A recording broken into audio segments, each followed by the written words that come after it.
Hello दोस्तों, नमस्कार। एक बार फिर से स्वागत है आपका मैं इस नए वीडियो में और आप देख रहे हैं आपका अपना चाहता है यूट्यूब चैनल गांव का चौराहा। दोस्तों, आज का जो हमारा विषय है वो बहुत ही ज़्यादा गंभीर है और उस विषय पे आपको लेके चलेंगे, पर उससे पहले आपको बताते चलें, अगर आपका भी पीएम किसान सम्मान निधि में फॉर्म भरा हुआ है और आपका पेमेंट नहीं आया हुआ है या फिर कुछ एक ऐसा स्टेटस दिखाई दे रहा है, आपके बेनिफिशरी स्टेटस जब चेक करते हैं या फिर आप जब अपना पीएम किसान सम्मान निधि का पर्सनल इन्फॉर्मेशन जिसे आप नो योर स्टेटस कहते हैं उसको चेक करते हैं, तो आपका जो यहाँ पे एलिजिबल स्टेटस होता है उसमें दिखाई देता है Aadhaar bank account seeding status no. तो ठीक है ना दोस्तों, आज आपको हम कंप्लीट बताने वाले हैं कि इसका सोल्यूशन क्या है, क्या इन लोगों को पैसे इस बार मिलेंगे या नहीं मिलेंगे। क्योंकि ये जो स्टेटस है अभी जो जिन लोगों को नए रजिस्ट्रेशन नंबर मिले हुए हैं उनमें भी आ रहा है और बहुत सारे पुराने खाता धारकों में भी ऐसा आ रहा है। तो आज हम आपको कंप्लीट बताएंगे और उम्मीद है कि इस वीडियो को देखने के बाद में अब आपको ज़रा सा भी भटकना नहीं पड़ेगा और अब आप यहाँ से बहुत कुछ सीख करके अपने रुके हुए पेमेंट्स को भी पा सकेंगे और जो अपने नए पेमेंट्स मिलने वाले हैं वो भी आप यहां से आसानी से पा सकेंगे। तो इसलिए आपसे निवेदन है कि अगर आपने अभी तक अपने इस YouTube चैनल गांव का चौराहा को सपोर्ट करते हुए सब्सक्राइब नहीं किया है तो ज़्यादा वक्त मत लगाइए, फटाफट इसे सब्सक्राइब कर लीजिए और बेल के आइकन को दबाना मत भूलिएगा। तो चलिए आइए शुरू करते हैं अपने वीडियो को। दोस्तों, इतना तो आप समझ ही गए हैं हमारे वीडियो देखते देखते या फिर इस वेबसाइट को तो जान ही गए होंगे, पीएम किसान सम्मान निधि की यह है ऑफिशियल वेबसाइट जिसे pmkisan.gov.in से लॉगिन किया जाता है, मतलब इसे देखा जाता है। फिर नो योर स्टेटस में जा करके अपना लॉगिन तो पेज कर ही लिया होगा, क्योंकि लॉगिन नहीं किया होता तो शायद ये जो स्टेटस है ये आपको नहीं मिला होता। ये देखने के बाद में आपके सामने ऐसा आता है, अगर लैंड सीडिंग यस है, eKYC ओके है, तो सिर्फ और सिर्फ अब आपको एक काम और करना है जो आज आपको हम बताने वाले हैं। सबसे पहली बात तो ये है कि आपका जो पुराना खाता है, ये बात उनके लिए है जो लोग पुराने हैं।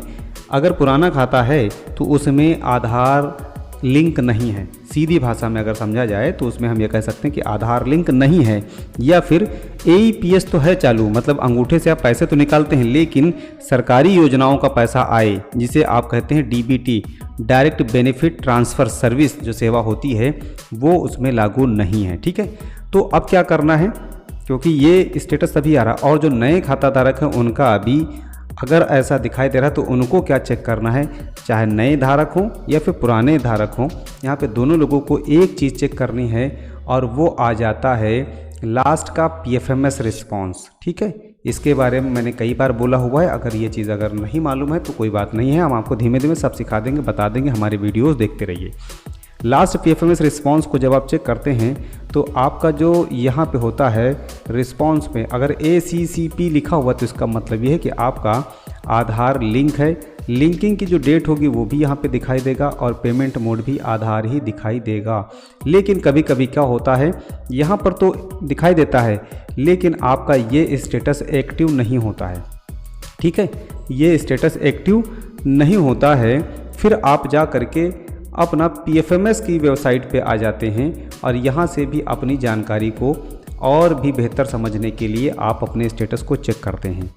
और जब यहाँ पर आते हैं तो आपका जो स्टेटस होता है बेनिफिशियरी डिटेल्स में, उसमें आपका स्टेटस ऑफ बेनिफिशियरी क्रिएटेड दिखाई देता है, लेकिन पेमेंट वाले जब ऑप्शन में जाते हैं तो नो योर फाउंड लिख करके आता है, मतलब नॉट फाउंड लिख के आता है, नो योर स्टेटस फाउंड लिख के आता है, कुछ ऐसा लिख करके आता है। तो अब क्या करना होगा, आपको एक और चीज़ करनी है, समझनी है, देखनी है, उसे चेक कैसे करना है।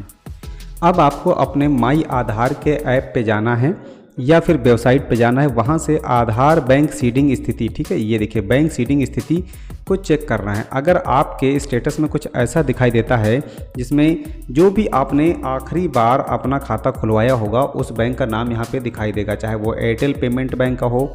देखिए, आपको बताते चलें, अगर आपका पहले से यहाँ पर कुछ ऐसा स्टेटस दिखाई दे रहा था और आपका खाता खुला हुआ है और उसमें नहीं दिखाई दे रहा है आधार लिंकिंग, तो आप नया खाता एयरटेल पेमेंट में खुलवा लें, ठीक है, डाकघर में खुलवा लें या फिर किसी राष्ट्रीयकृत बैंक में भी खुलवा सकते हैं। और अगर आपका पहले से खाता है और फिर भी दिखाई दे रहा है कि सही नहीं है तो आप यहाँ पे इस प्रकार से चेक कर सकते हैं।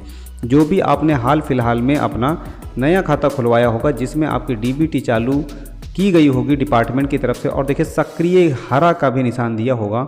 आप समझ लिए कि अब आपका जो पैसा है वो आ जाएगा, डेफिनेटली वो पैसा आ जाएगा। अब आपको इस वाले स्टेटस को भूल जाना है, क्योंकि ये जो स्टेटस है यहाँ पे वेबसाइट पे अपडेट होने में, ये देखिए नीचे भी लिखा रहता है लगभग 15 दिन का समय लगता है, लेकिन 15 दिन से भी कभी कभी महीना 2 महीना ज़्यादा हो जाता है तो नहीं अपडेट हो पाता है। लेकिन अगर आपके आधार की वेबसाइट पे ऐसा दिखाई दे रहा है तो अब आपको टेंशन लेने की ज़रूरत नहीं है, आने वाली किस्तों में आपको पैसे मिलेंगे। अब बात आती है कि कितने पैसे मिलेंगे, ठीक है। तो वो चीज़ आपको ये बता दें कि यहाँ पर अगर आपका स्टेटस कुछ ऐसा है तो यहाँ पे आप देखेंगे ये जो पेमेंट का नंबर दिखाई देता है 1 2 3 4 5 6 जो भी दिखाई देगा, ये देखते रहिएगा। साथ साथ में इसको यहाँ से चेंज करके अपना FTO प्रोसेस चेक करते रहिएगा। आपको यहाँ पर सारी वो अगर पेमेंट प्रोसेस्ड का यहाँ पे आपको स्टेटस दिखाई दे तो समझ लीजिएगा कि वो पेमेंट जारी हो रहा है। मतलब हर यहाँ पे नंबर चेंज करते रहिएगा और चेक करते रहिएगा, तो इस प्रकार से आप चेक कर पाएंगे कि आपका जो पेमेंट है वो कब और कितना जारी हो रहा है। तो ये जो यहाँ पे लिख के आ रहा था उसका कोई टेंशन नहीं लेने का है। अब आपको ये चीज़ आपने समझ ली है तो इसका मतलब पेमेंट अब आएगा ही आएगा।